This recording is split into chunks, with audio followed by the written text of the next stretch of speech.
Hello. In the summaries of books and novels. Listen with us and relax. Complete summary of In Search of Lost Time by Marcel Proust. À la recherche du temps perdu, 1913 to 1927. Overview. In Search of Lost Time is a 7-volume modernist novel of about 1.25 million words. It has no conventional plot. Instead, it follows an unnamed narrator, called Marcel by readers, as he reconstructs his life through memory to discover why art alone can defeat time. The novel moves by association, not chronology. Every detail, digression, and social observation serves the final revelation in Time Regained, that involuntary memory gives us a fragment of time in the pure state, and only by transforming life into art can we possess it. The 7 volumes. Swann's Way du Côte de Chez Swann, 1913. In the Shadow of Young Girls in Flower à l'ombre des jeunes filles en fleurs, 1919. The Guermantes Way La Côte de Guermantes, 1920 to 1921. Sodom and Gomorrah Sodomic Gomorrah, 1921 to 1922. The Prisoner La Prisonnière, 1923. The Fugitive Albertine Disparu, 1925. Time Regained Le Temps Retrouve, 1927. Proust died in 1922. The last 3 volumes were edited by his brother Robert from manuscripts. Volume 1, Swann's Way. Combray. The book opens in bed. The adult narrator, half asleep, experiences the confusion of time. Different rooms from his past superimpose his childhood bedroom at Combray, hotel rooms, Paris apartments. He realizes the self is not continuous, we are many persons who wake in different years. The Madeleine episode, years later, on a winter day, his mother offers tea and a Madeleine. The taste unlocks Combray. Suddenly he recalls the whole village, the church with its steeple, Aunt Leonie's house, the 2 walking paths. This is involuntary memory, memory triggered by the body, not the intellect. Voluntary memory gives us photos, involuntary memory gives us life. Combray's geography is moral. Swann's Way leads past the park of Charles Swann, a bourgeois neighbor with aristocratic friends. It's associated with love, desire, and the middle class. The Guermantes Way leads past the castle of the Duc and Duchesse de Guermantes. It's associated with nobility, names, and social ambition. The child narrator believes the 2 ways are separate forever. Key figures: his grandmother, who hates lies like fancy book bindings, Aunt Leonie, who performs her illness from bed and tracks the town through her window, Francoise, the cook, kind to equals and cruel to inferiors. The drama of the goodnight kiss. When Swann comes to dinner, his mother can't kiss him goodnight. One night he rebels, sends a note, and forces her to sleep in his room. He wins but feels he's done something irrevocable, he's made her yield to nerves. The hawthorns. On a walk, he sees a hedge of white hawthorns. They produce an incomprehensible happiness. He feels art is calling him, but he doesn't know how to answer. At Tansonville, Swann's estate, he glimpses Gilbert, Swann's daughter, making an obscene gesture. He doesn't understand it, but it plants jealousy. Swann in love. A flashback to before the narrator's birth. Charles Swann is a wealthy Jewish connoisseur, clubbable in the Faubourg Saint-Germain. He meets Odette de Crécy, a courtesan with a bad reputation. At first he finds her mediocre. Then he notices she resembles Botticelli's Zipporah. Art supplies the desire he lacks. The little phrase from Vinchule's sonata becomes their anthem. When the pianist plays it at the Vergerine Salon, it's the national anthem of their love. But Odette lies, cheats, and runs with the Vergerine clan. Swann becomes a detective of her infidelity. He waits outside her window, bribes servants, reads opened letters. Jealousy creates an imaginary Odette more real than the actual one. He marries her despite knowing she's not his type. The section ends with his famous line, "To think that I've wasted years of my life, that I wanted to die, that I had my greatest love for a woman who didn't appeal to me, who wasn't my type." This is the template for all love in the novel. We love our own projections. Place names. The name. The child narrator dreams of Baalbek, Venice, Florence. The names are magic. The reality will disappoint. He meets Gilbert Swan in the Champs-Élysées. They play together. He loves her, but his love feeds on uncertainty. When she's cold, he's desperate. When she's kind, he's bored. This is Proust's law of love: possession kills desire. The volume ends with him seeing Mme de Guermantes in the church at Combray and deciding the Guermantes way will be his life. Volume 2, In the Shadow of Young Girls in Flower. Around Mme Swan. The narrator frequents the Swans. Odette is now a celebrated hostess. Her salon is impeccable taste, designed to hide her past. The narrator studies writers and painters but lacks discipline. He visits Bergot, the great novelist, and is shocked. Bergot is a short, nasal, cat-faced man. Genius doesn't look like genius. Gilbert's love fades. A letter from her arrives too late, his feelings have already died. Another Proust law: we always get what we want when we no longer want it. Place names. The place. He goes to Baalbek on the Normandy coast with his grandmother. The hotel is new, ugly, and democratic, not the medieval city of the name. But Baalbek becomes the site of two educations, aesthetic and erotic. Aesthetic, he meets Elster, the great painter. Elster was once hem bitch in the Verdurin clan. He teaches the narrator to see, there are no shadows, only reflections of light. In Elster's studio are 300 studies of the Baalbek church.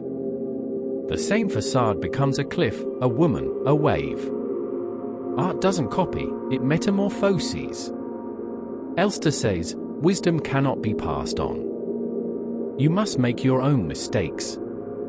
Erotic, he sees the little band of girls on the esplanade.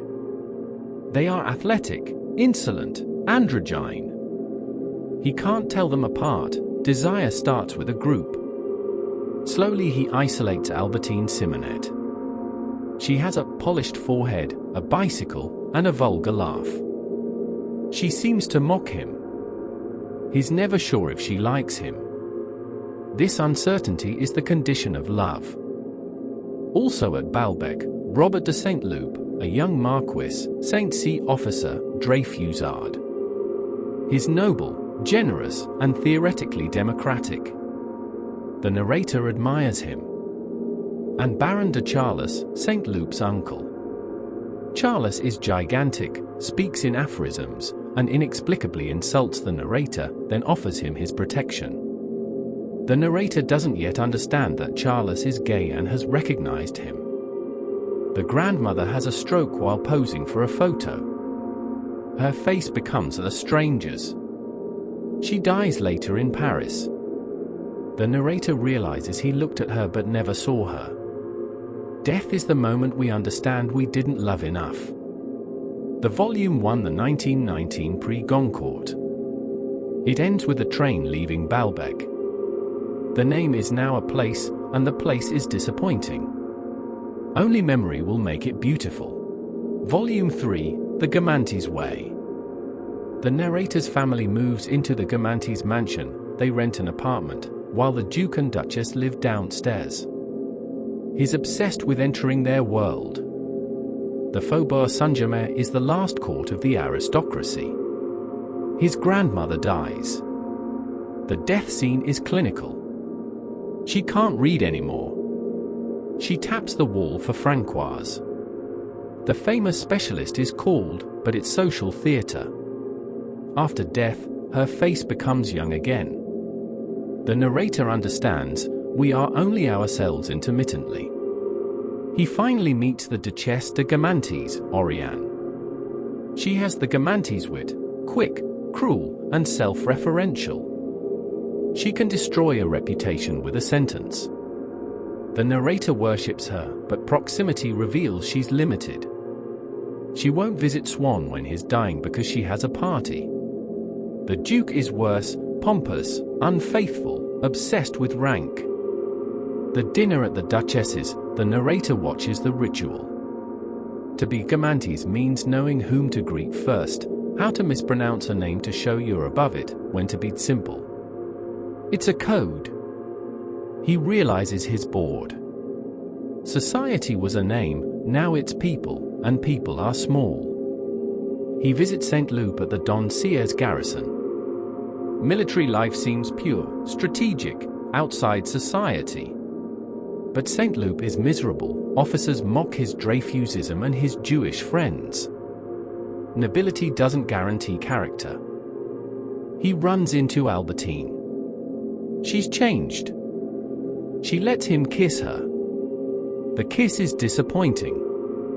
The reality of the kiss did not match the dream of the kiss. Another law, imagination exceeds experience. He's still not sure if she's a lesbian.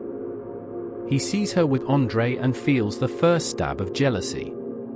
The volume ends with the narrator sick, disillusioned with society, and beginning to understand that his vocation is elsewhere. The Guermantes way, once magic, is just a street.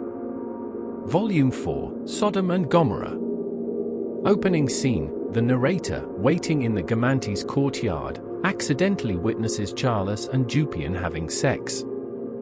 The description is anthropological. Proust compares homosexuals to the race of inverts who are everywhere but must hide. Charles, the masculine aristocrat, becomes feminine in desire. This is Sodom, male homosexuality. Gomorrah is lesbianism, which the narrator suspects in Albertine. At La Raspelière, the Vergerine summer house near Balbec, society is reconstituted. Mme Vergerine is a dictator. Her little clan must obey, they can't leave before she does, can't admire artists she hasn't chosen. She destroys friendships that compete with her. Charles, now in love with the violinist Morel, enters the clan. He's introduced as Baroness, his title feminized. Morel is 20, bisexual, immoral, and brilliant. He's the son of the narrator's uncle's valet, class mobility through art. Charles gives him money, jewelry, and social position. Morel takes everything and humiliates him. Power inverts, the great lord begs, the servant commands. Vinciul's septet is performed. The little phrase "from Swann's way" returns, but now it's just a fragment in a cathedral of music. The narrator understands Vinciul, dismissed as a small-town organist, was a genius. His daughter, who desecrated his portrait in a lesbian act, was also the one who assembled his manuscripts.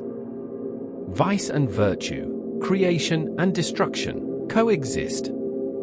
The Dreyfus affair splits everyone.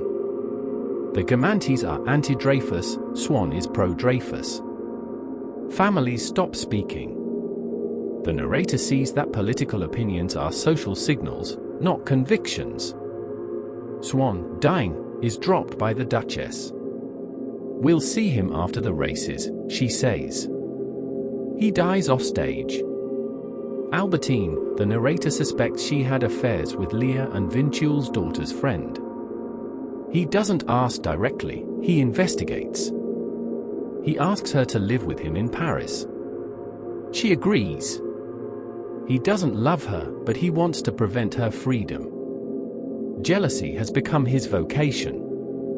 The volume ends with the narrator and Albertine watching the sunset at Balbec. He's about to imprison her. The sea is a wall. Freedom is ending. Volume 5, The Prisoner. Albertine lives in the narrator's Paris apartment. He gives her dresses, money, and a car, but watches her? His day is spent analyzing her schedule. He bribes Francoise for reports. He sends Saint Loup to spy on her in the Trocadero. He examines her sleep. When she's unconscious, he loves her because she can't betray him. When she wakes, love dies. Paris society transforms. The Bontemps, once nobodies, are now ministers. The Vergerins rise as the Guermantes fall. Odette is now MME de Forcheville.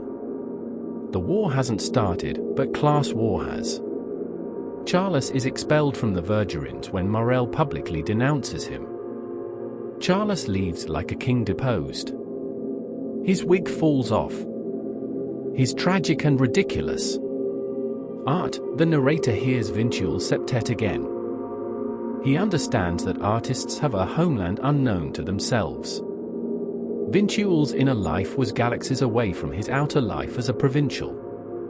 This consoles the narrator, maybe his own mediocre life hides something. Albertine's captivity, she's bored, affectionate, and opaque. She denies everything. One morning, after a fight, she leaves. She writes, "I have decided to leave. You suspected me always."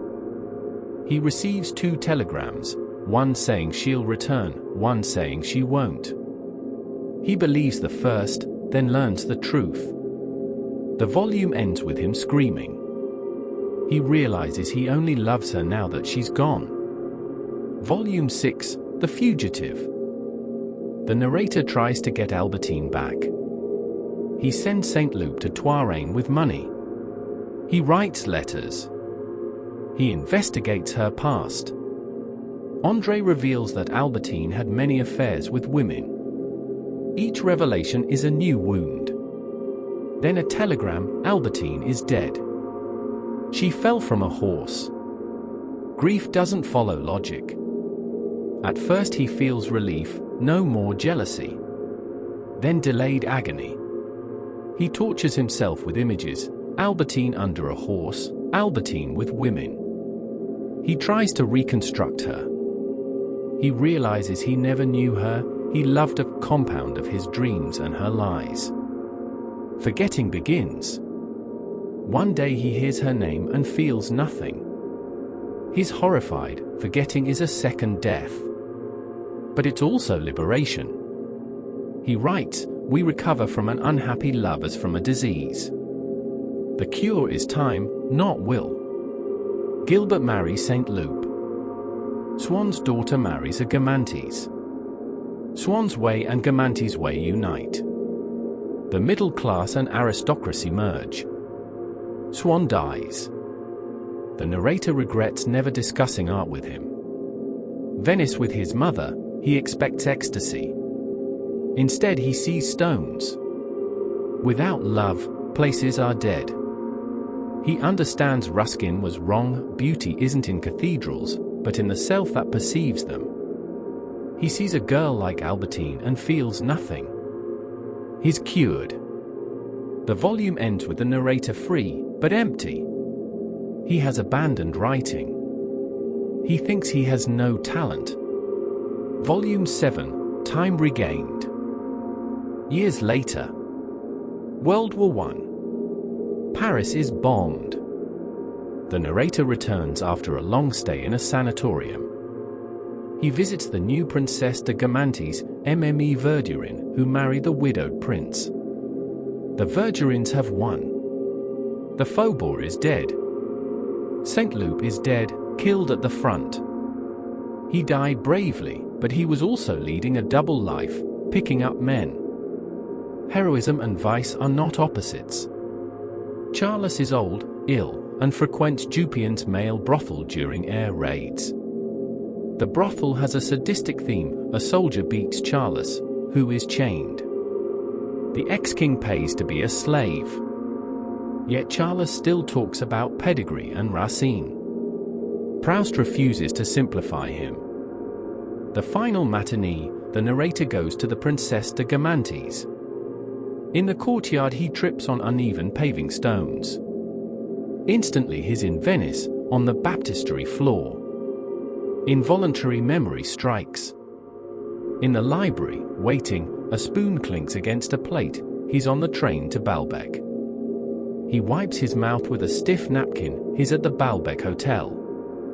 3 memories in sequence prove the law. The true paradises are the paradises we have lost. Epiphany, past and present are identical in the sensation. Time is abolished. This is time in the pure state. The material of art is not life as lived, but life as remembered involuntarily. He understands his vocation. He must write the book of his life, using these essences.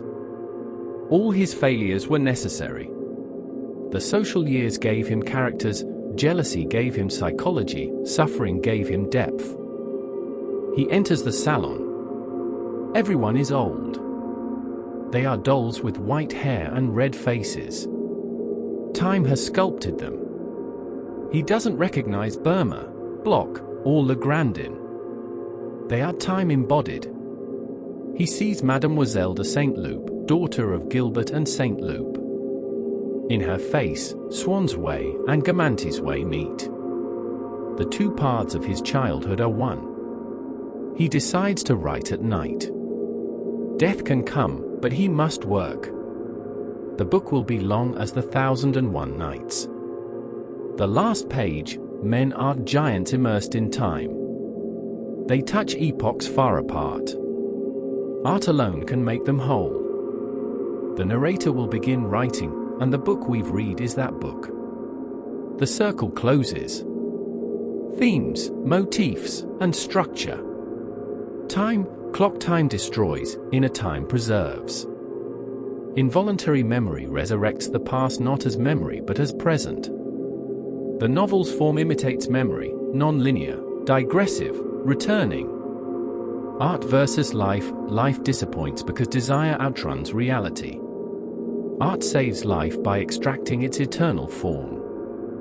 Vintuel, Elster, and Bergot all show that the artist's social self is irrelevant. The narrator must fail at living to succeed at writing. Love jealousy, we love what we don't have. Possession kills love. Jealousy is a mode of knowledge. It makes us read signs, but it destroys its object.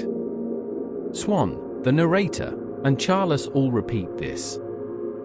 Society, the Faubourg Saint-Germain, is a theatre of exclusion. The Verdurin clan is a theatre of inclusion, but tyrannical.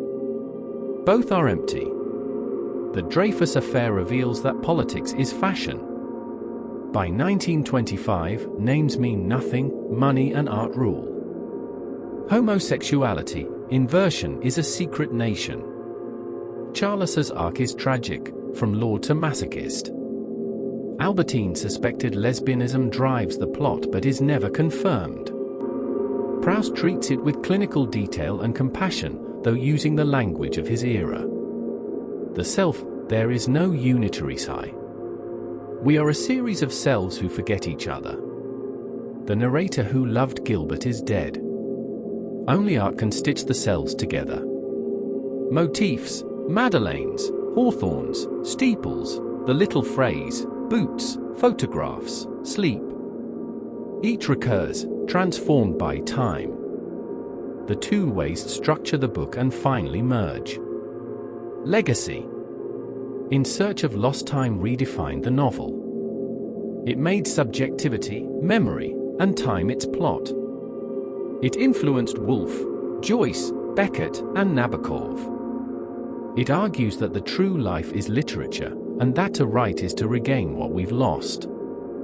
The book ends where it begins, with a man in bed, ready to write. The 4,300 pages between are the path from life to art.